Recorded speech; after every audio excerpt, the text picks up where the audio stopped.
Hey y'all, and good morning. Well, today is a very exciting day because it is the last day of August, and I am going to slip my August garden tour into this month because we are not going to miss a month, because I have told myself I'm going to film this every single month.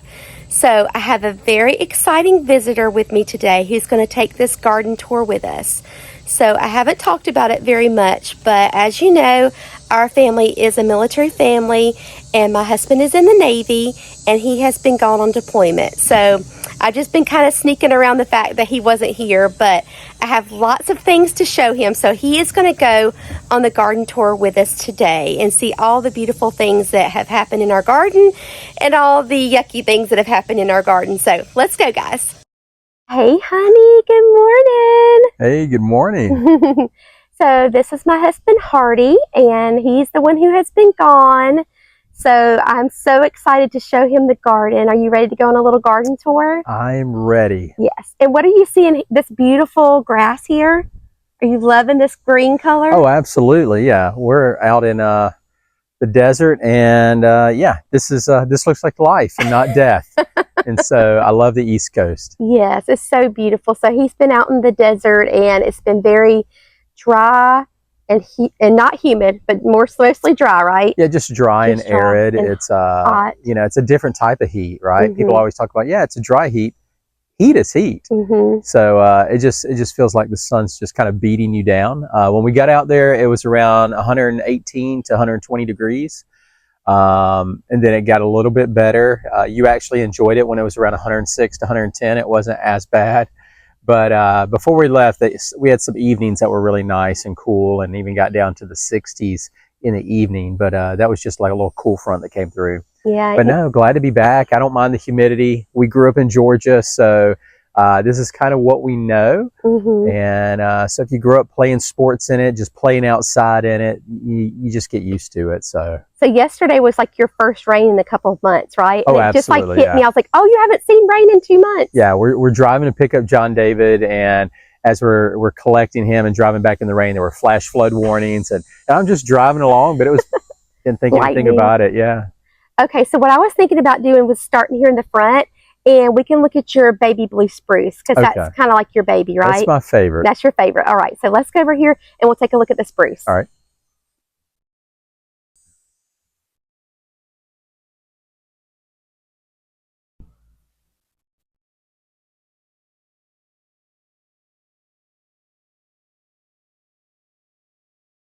Okay, so here is your baby blue spruce.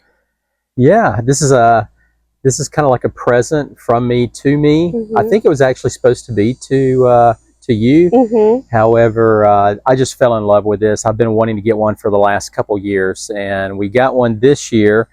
Obviously, the growth on it's going to be a little slow initially. I don't know how it's going to take. I think we were concerned that it would die this first summer. It would just be too hot or too wet. You know, we're used to seeing it up near Beach Mountain or in the hills of North Carolina. It likes the cooler temperatures. It likes the higher elevation. It likes to drain well. And we really offer none of that here. So this is really an experiment. Yeah, and you planted it high, so I think that's going to help. Plus, it's a little drier on this side of the house with all of the trees, and a little cooler. Yeah, so it's not bad. I think it's done good. Yeah, I really like this section over here. I like the bird bath. I like how you've got the boxwood started over here. I'm excited because I think we're going to be able to start shaping those up a little bit more toward the end of the season. Hopefully, I don't know, we talked about maybe this next season, maybe even removing some of the hydrangeas on the front, because as we'll probably look at in a few minutes, some of them look as tired as I do right now. Yeah. And so maybe extending the boxwoods along the front, and then that way we've got, you know, kind of a singular little pattern all the way around the foundation. I think it'll look uniform, look really clean and nice. I think so too. One of the things I wish you could have seen was the alliums.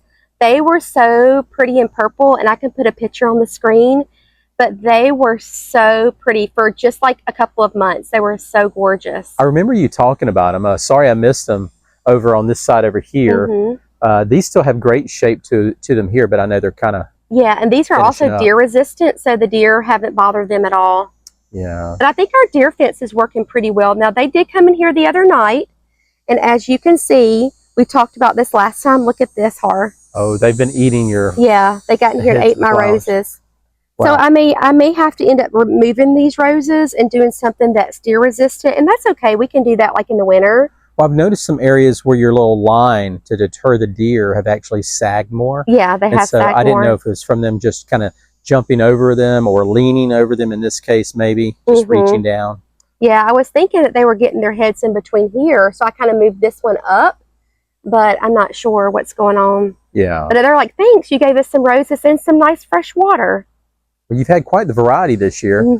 Especially love the Vistas here, the Supertunia Vistas. Yeah. These have been fantastic. I know we're really excited about getting the whites in this year. Although, you know, we struggled on the other side of it. It's been a little bit of an experimentation. Last year when we had the new fertilizer or the soil, everything was just fresh.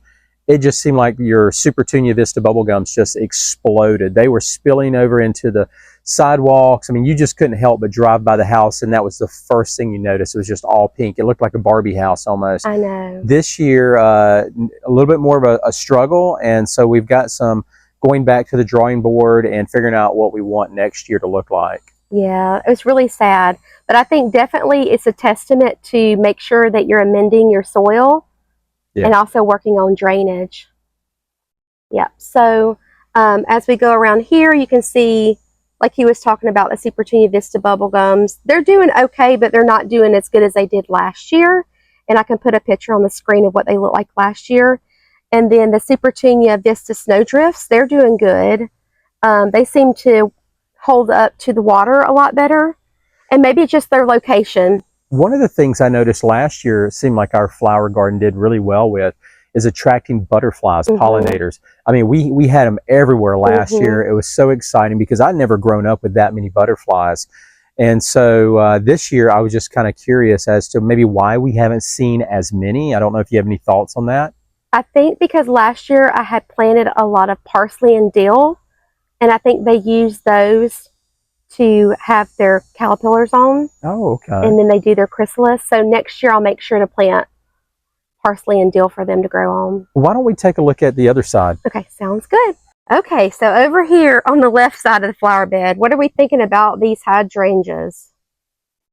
I'm almost embarrassed because I know you love doing this and you pour your heart into it throughout the year. But I have to think all the rain just did not help out our cause this year. I mean, if you take a look at some of this, I mean, they've still got some beautiful full blooms on them. But then, of course, you notice down here, it's like, it looks so diseased. And it is. I know you probably know a lot more about what this is, but it's just, but look down at the bottom. You can just see how everything's just not doing well at all. It's almost like the rain came in so hard and it just split them in the middle. Yeah. Now, is this where deer have been eating these as well? No, I actually clipped some of them back that were really bad. But the deer have been coming in here. Somehow they get over here. I don't know how they get in there. Well, don't you think that maybe putting the boxwoods in here to create more of a hedge might be better next year, at least to experiment and see how we like it? I think so too, and I think they're deer resistant as well. How do they tolerate the rain if we find this area getting saturated? So I think they'll do okay with the rain. We just need to make sure we don't have them in the gutter line. Okay. So we need to come out from the gutter. So about where the hydrangeas are at, I think we'll be fine. Okay. All right. And then the Limelight Hydrangeas, I mean, they've done really good to have like 10 days of rain on them, because that one blossom there, I can put a picture on the screen, it was sticking straight up. But it's gotten so heavy. Yeah, it's insane how some of them have just exploded up in height. I mean, you look on the back, the Limelight Hydrangeas were probably some of my very favorite throughout the entire season before I, went out to the desert for a few months. But coming back, I'm like overwhelmed with the size of it. It's almost too much. Almost too much. I don't know. It can never be too much, right? Maybe if you had it layered more, Yeah. So you've got your thrillers and your fillers and your spillers, right? As you always talk about. Yeah. Well, I had to pull up my spillers. You did. I know it. The ones I left, though, I think are doing pretty good. I fertilized them really heavily. One thing that I did plant while you were gone was this catmint, and it's a pink one. You know how normally they're purple? Right. So I got that one at Dwayne's nursery, and so I think they're doing really, really well. Well, I'll tell you what, your snowdrift over here Oh is yeah. doing actually very well, but it's draining very well as Yeah, well. she's So. doing really good. Yeah. And then the grasses, I planted those before you left, the pink muley grass. So they've grown a lot, haven't they? Because they were very small. Yeah, that's kind of new for me. Mm-hmm. You know, you go some places and if they don't plant them just right or in the correct arrangement, it just doesn't seem to be as attractive. Mm-hmm. This actually is a great filler, if you will. It adds a lot of texture to it. Again, if we had the rest of the complement of flowers that we did have earlier before all the rain, I think it would look better. Yeah, I think it would too. So the catmint is also not doing well in this area, so I may end up having to move that this winter to somewhere else. Last year it was fantastic. It was. I mean, it was so bright and blue and just, yeah, it was just very exciting to see. So definitely working on amending the soil. Like even in this area, my little gutter extender, I think it needs to come all the way out to the sidewalk and then drain this way. Don't you think so? Yes, absolutely. Yeah. And then also we have all these little areas that don't have gutters, like this little section here and that little section there. And these areas just get flooded with water. So I think we need to get a gutter specialist in and see if they can extend our gutters for us. And I think that would help a lot. But what does like the water is the Starry Night hibiscus. And these were in full bloom when you left, right? They were in full bloom. But this is amazing. Again, after all this time, they just continue to come back. I was not aware that when we planted these, this would be something that would continue to come back year round, or at least throughout the warm season. Yeah. Because what did we plant these? Probably back in April or May. Mm-hmm. And it took a while for them to Yeah, they're one of the slowest ones to start in the garden. But once they started, it just continued. And as one layer would fall off, another one would reemerge. Mm-hmm. And they're absolutely beautiful. Yeah, they're really pretty. Especially in full bloom. And I love the combination of like the white with the limelight. Yeah. I think that's so pretty. Look how healthy this one looks here. Yeah, that's a new one, isn't it? This is gorgeous. It's doing good. I was afraid it would get too much water over here. Can I show you over here some plantings that I did while you were gone? Yeah, I'll follow you. So one thing I wanted to show you, it's not much at all, but this is a lantana plant right here. And so when I was getting ready to leave Mom and Daddy's, my daddy was like, here, take a lantana with you. And just like rips it up out of the ground and puts it in a bag. So I was so tired when I got home. I actually put it in the bird bath to keep it wet. Wow. And then I just threw it right here. So was it more of an afterthought? You just thrown it over here? It was an afterthought because I didn't have a good place to put it. You know, lantana like the full sun, so I'll end up moving it. So just out of curiosity, is it the traditional yellow lantana? Or do you remember what color it was? I think it's the one that's kind of multicolored. Oh, those are pretty. Yeah, those are pretty. I mean, they're all beautiful, but certainly yellow is typically what I think of. Yeah, I do too. Colorado blue spruce is doing good. It's actually put on some growth. I don't believe I remember you actually planting I think I did this one. after you left. How tiny it is. Just a baby. But it'll get big. Yeah. No, I love these. These are gorgeous. Of course, I love being in the mountains anyway, so it just reminds me of that. And then over behind you, I planted those false hollies. This was the one that had the rust, and it's starting to come out of it and doing a little bit better. But we planted it on the end, so in case we had to replace it, yeah, that part's the part that died. Yeah, I'm just getting some of this off. It's just for me. It doesn't. The bush doesn't care. But these are doing good. So these, like for Christmas and stuff, I want to do clippings and put them in my flower arrangements. Yeah. And then I moved the gardenias that were in the pots on the porch because they weren't doing well. But since I put them out here, they love this spot because they're getting sun in the morning. And you know, they like more of that acid soil. And I'm sure over here with all these trees. Yeah, they're really thriving right now. You can see how dense and they're evergreen too, which will be nice. Yeah, and they actually had another flush of blooms on them. So I'm excited, like since I've done this, just this little bit right here, I'm excited about doing like another layer behind here. And I think it's just neat to have things that we can use clippings from for like, you know, holiday decorations. So that's this little area here. All right, you want to go to the back of the house and take a look? Yeah, I want to go back here, especially being gone. We had cleaned up a lot of this prior to my departure, and I'd already looked through the window this morning and noticed some of the vines wanting to grow back up, some of the trees. And that's just what happens. The earth takes back over. It does. You know, when you're not able to tend the garden, to use a little bit of a biblical reference there. Exactly. So, yeah, let's go take a look at it. Okay. Okay, so this is one area that I worked on. So it probably looks a little different than when you left because we mostly just had like the hostas in here.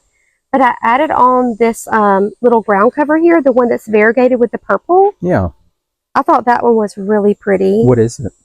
So I don't remember the name, but I can put it up on the screen. Yeah, I do like you keeping the tags on a lot of these, like, because for someone like myself, some of them got washed away. Well, that'll definitely happen with as much rain as we've had. But no, I just like it because for someone like me who is not as garden savvy, I just enjoy coming out here, looking at what you've done, watching the flowers just bloom and be so impressive, especially as they begin to come together. And then I really get curious, well, hey, look at the texture of this or the variegation of the color of this one. And so I get excited about seeing it. So yeah, it's pretty. Let's see this one here, Visions in White, Chinese Astable. I think they pronounce it Astilbe. Astilbe. That sounds more phonetically correct. It's kind of hidden underneath that hosta. Is it this one here? Yeah. Okay. And then the one with the little silver leaf on it, that's called a Brunera, but it's not doing well. I think it actually gets too much light. It likes to be in really, really deep shade. Yeah. And we still get a little bit of sun over here. This is a lungwort. Okay. And it's very scratchy, but it's very pretty. It definitely likes the shade as well. That's another Astilbe there. It just doesn't have its blooms on it right now. And then look at this pretty hosta bloom here. A lot of people, you know, they'll cut the hosta blooms off, but I think they're pretty. And they have a sweet fragrance to them. And these are the heuchera, so you get that little pop of red. And then I planted this asparagus fern here. These are doing good. That one's a little bit yellow, but it could have been from all that rain we got. And then also, like I was talking about the sun, this hosta here, see how much it's burned? Yeah, is that from the sun? From the sun. But look at this one. It's not affected, and that one's not affected. So what I talked to Savannah about was taking this one up this winter and moving it somewhere in deeper shade. Because it just, I think it's too delicate for this spot. So, you know, you just kind of learn as you go in your garden what works and what doesn't work. So let's go over to the other side and see the other shade bed. A little pit stop. I think there's a lizard in there. It's right there. Oh, I see it. But look at this diamond frost euphorbia. That was one of the things that we saw when we went to 4-Star Greenhouse. They had the different euphorbias. And this diamond frost definitely steals the show, doesn't it? Yeah, this is actually the first one I noticed when I came in the night before last. Just kind of walking through here, and it's right at the steps. It's just exploding with texture. Obviously, I love a lot of the white color. That's one of the things I was excited about, getting the snowdrift on the front. And so it's like it glows. And at night it glows, doesn't it? Yeah, it really stands out. Okay, so let's go over to the other shade bed. Okay, so I am learning with my shade gardens that they do get kissed by the sun different times of the day. But the impatiens are doing really, really good. I don't know if I particularly like the red in here, but it was one of those variety packs. And so you couldn't really tell what color it was until they bloomed.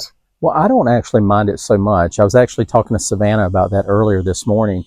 It's just, it's something different. You know, we started off with really just pinks and greens the first season. And then, of course, we added the whites this year. So to have a third color in there, you know, blue, I still love blue. That's probably my favorite, to have any type of blue or purple, violet type texture into the coloring. But the red's nice. It just stands out. It does stand out. Mama's favorite was always red. I think Nana likes red as well. Nana likes red too. And Nana likes kind of the apricot colors too. But so we kind of have the same thing going on through here with the lungwort and the heuchera and then the hostas. But everything looks a lot better in this bed. It doesn't look like anything's burned looking. We have had to treat it for snails a couple of times. But it seems to be doing pretty good. mean, everything, they're still all babies. So what would you say you've learned the most in the first 2 years or 2 seasons of doing this? Knowing where your sunlight's at. Okay.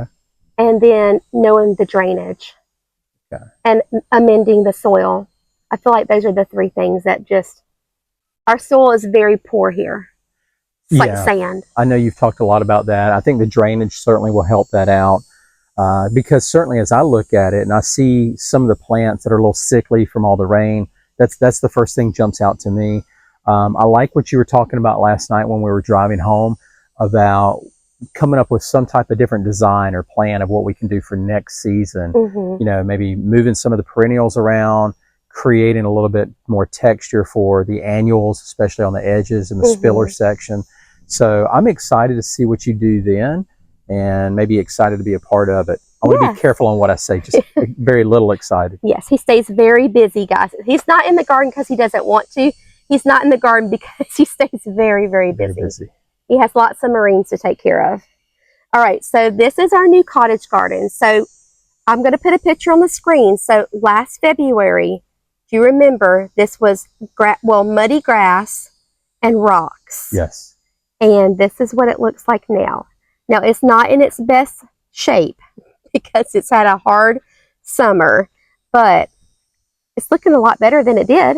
Well, so this is one of the zinnias that fell over. I see that. It's got a couple pollinators on there, though. Look at that.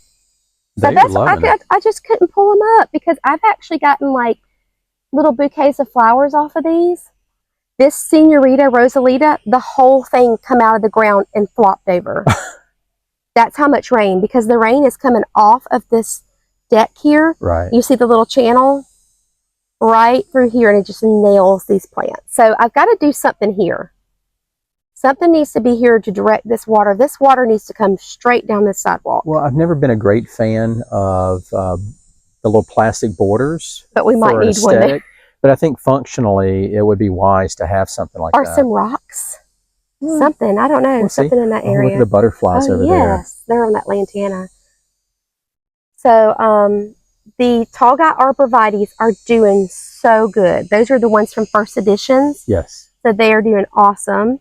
Then going through here, this is one of the Incrediballs. So I went ahead and I cut it back because I thought, well, maybe I can get the root rot to stop. It completely died. And then over here, this Heuchera is not doing very well.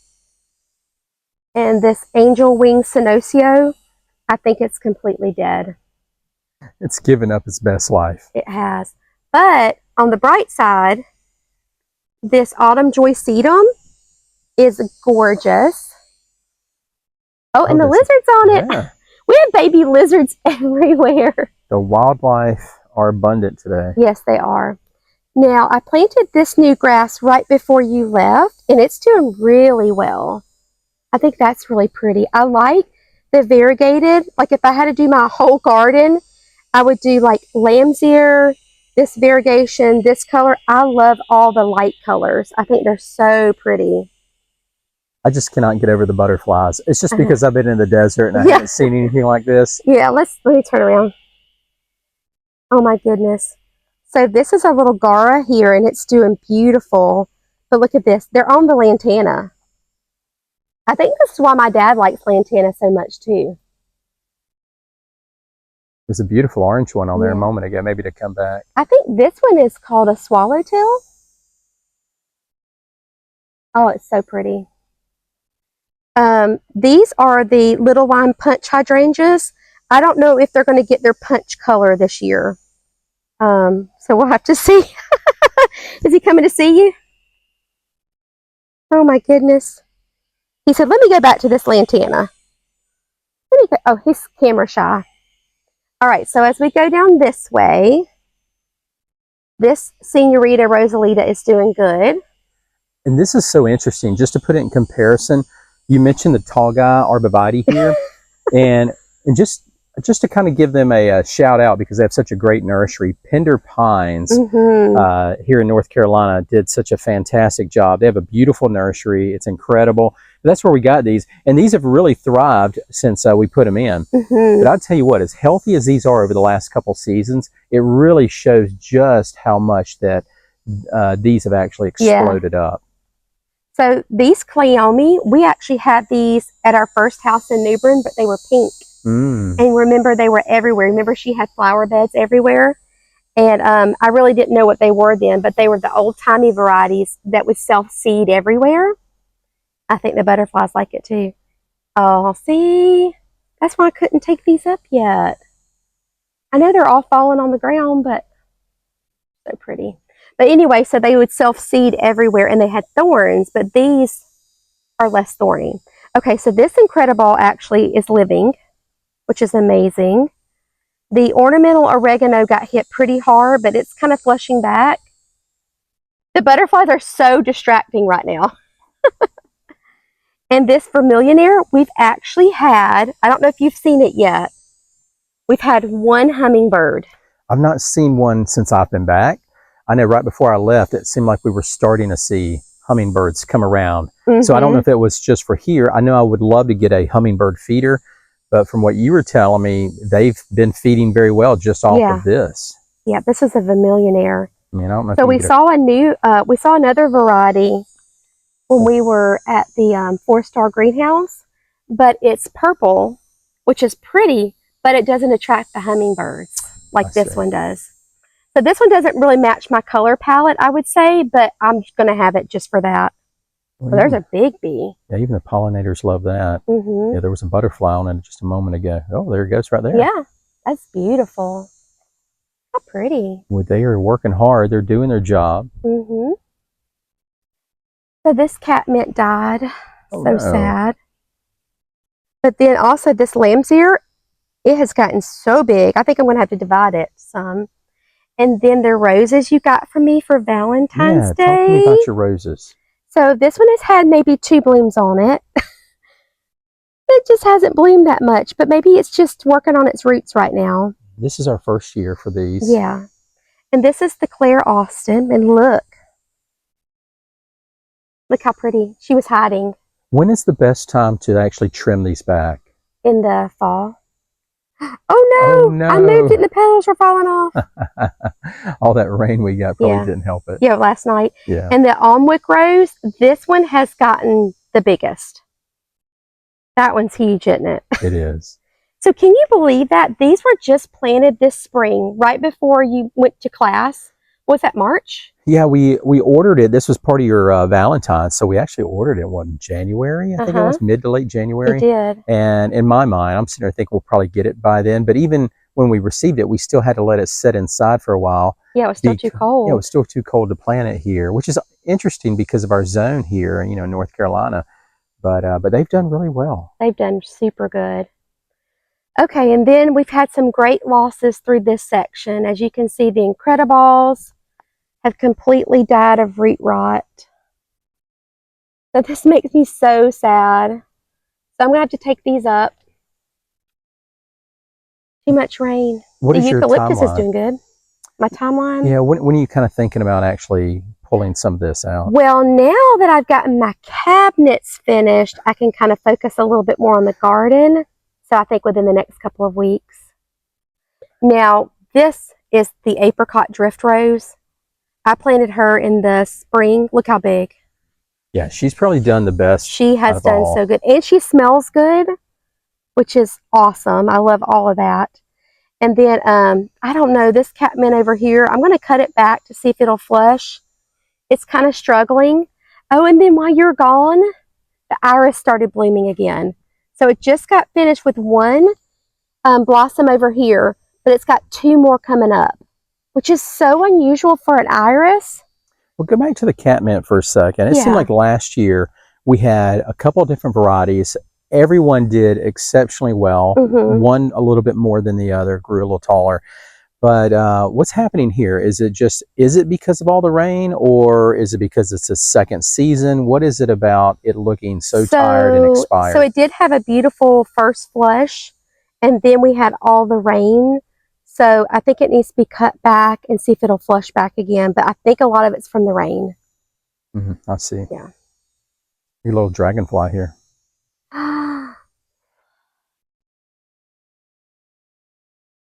Checking us out. Let me see if I can get to the side of it. I don't remember dragonflies last year. He's looking at you. Yeah, he is. I think what it's doing, it was focusing on the fence. There it is. Oh, so pretty. I don't feel like last year we had any dragonflies, but they're supposed to eat like tons of mosquitoes, and we have a lot of those around here. One thing I am loving, Hardy, is this Gara back here. See how wispy and pretty it looks? I love that. Okay, so let's go over there and look at the pool garden and see how pretty those look. All right, let's do that. So this is our most established flower bed that we have. Do you like that one? I do like that. Yeah, so these are the autumn joy sedums. I actually think I'm going to come back and cut some of this one off because look at that second flush underneath there. I did that last year and it helped. But the pink muley grass is doing really well. And we actually have this is native to our area. So if you're riding by like old fields and things like that, you will see pink muley grass just growing wild in the fields. And then the hydrangeas, these little lime punches are so good. So I think for our area, the panicle hydrangeas, the ones that grow like the little ice cream cones, do better. Yeah. And this is this little area right here. These were all the flowers that were in my front flower pots. And I took them out because they weren't doing good and put them back here, and they love it back here. They weren't getting enough sun. And then over here, I planted some dahlias. So I grew these little dahlia plants from seed. They haven't bloomed this year. I don't know if they will, but they're setting tubers. And so we're so warm here, we can probably leave the tubers in the ground and they'll come back next year. So a tuber almost looks like a potato. And so the plant will come back it'll die back for the winter, but then it'll come back in the spring. So some areas are too cold and they have to dig their tubers up and store them, but we're really warm here. But I kind of did them in like this little sweep, and I thought that would be pretty. And then over here, look how much it affects the autumn joy sedum. So this one's more in the shade, so it's just starting to blush. But it'll get more and more pink as it gets cooler. Now this catmint did good, and this catmint said hello.